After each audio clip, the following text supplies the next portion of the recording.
Did you know that the Espresso Martini was invented in 1983 in a London bar?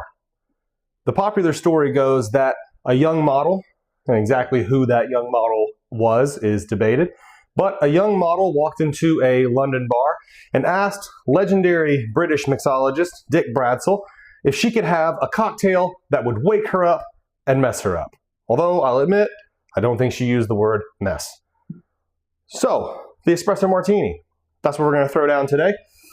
I'm going to make a variation that I really like. I was in New Orleans and I had an Espresso Martini at a cocktail bar, and they made their Espresso Martini substituting the vodka for rum, and it was one of the most delicious Espresso Martinis I've ever had. Of course, tradition is vodka.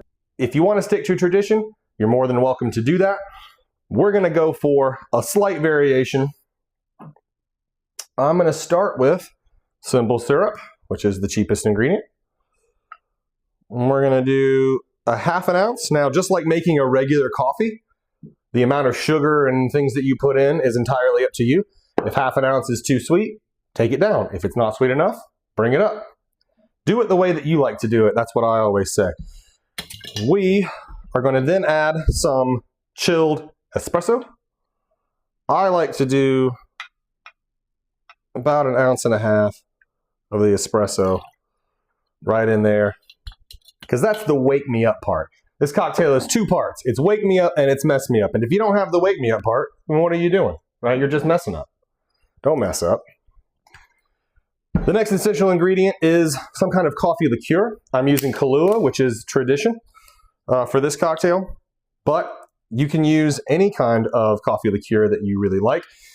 There are several that I've used in the past that I really like. Atomic Black is one that I really like a lot. But if you have one in mind that you like a lot, use that one. I'm going to throw in about a ½ ounce of Kahlua. Actually, no, we're going to throw in about 1 ounce of Kahlua. And we're going to throw in 1.5 ounces of white rum. Like I said, if you want to use vodka and make it traditional, then use whatever vodka you like. If you haven't given a rum Espresso Martini a try, I highly recommend you give it a shot. And this Panerai white rum is not crazy expensive, and it's really, really good. Part of the point of what I'm trying to do here in this channel is show you that you can make really awesome cocktails and really fancy stuff without having to have a $1,000 bar and $1,000 whiskeys and rums and all kinds of crazy stuff. Okay, so now we've got everything in here that we really, really need. What I like to do at this point is always ask my bar guests, would you like cream? Making a coffee, essentially. Some people like cream, some people don't. It's just as good with or without, in my opinion. I'm going to add a little bit to mine because I like a little cream in my coffee. We're not going to do a lot. We're just going to add about a ½ ounce, and that is half and half.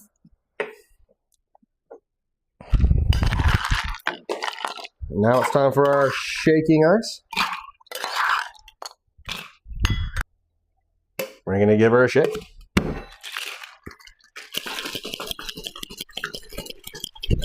All right. Thank you, Ghost Glass. Now we got our 15 to 20 second shake out of the way.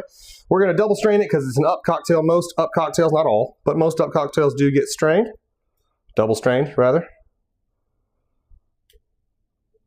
I'm going to pour that right to the top. Wow, that's a pretty looking glass, but that's going to be a challenging first sip.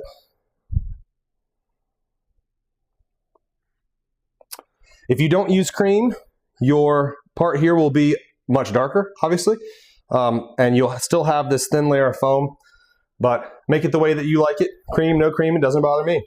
And then you can garnish this with a few coffee beans, or you can leave it be. Whatever you like. I like the coffee beans on there. It looks good, but I feel like they get in the way as much as they are helpful to the drink.